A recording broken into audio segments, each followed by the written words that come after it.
दोस्तों, मैं हूँ आपका दोस्त प्रेम राजपूत। दोस्तों, आज हम किसान के बारे में किसान के हवाले से बात करेंगे। तो आप समझते हैं ना कि किसान फसलों से अपनी रोटी कमाता है और वो बहुत अमीर है, पर ऐसा नहीं है, आपकी गलत फहमी है।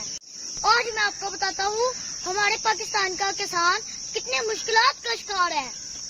दोस्तों, अगर हमारी गवर्नमेंट हमारे किसान को रिलीफ देना शुरू कर दे तो हमारा किसान भी खुशहाल हो सकता है।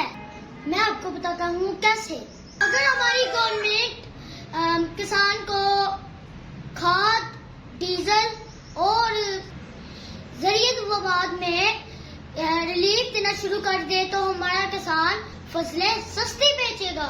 अब देखिए ना, खाद का रेट अब 3500 रुपए और यही ब्लैक में मिलती है 6000 रुपए। तो अब बेचारा किसान क्या करे? अगर यही खाद 2000 रुपए मिलती रहे तो कितना फायदा होगा। अब देखिए, गंदम किसान को 3000 रुपए में मिली है तो वो 250 रुपए में बेच के उसको क्या फायदा होगा, और 3000 में भी बेच के क्या फायदा होगा। गवर्नमेंट को चाहिए कि किसानों के लिए ज्यादा फवायद दे उनको, जैसे उनके लिए बिजली सस्ती करें, डीजल सस्ता करें और सोलर सस्ता करें ताकि वो सस्ती और अच्छी फसलें पाकिस्तान को दे सके।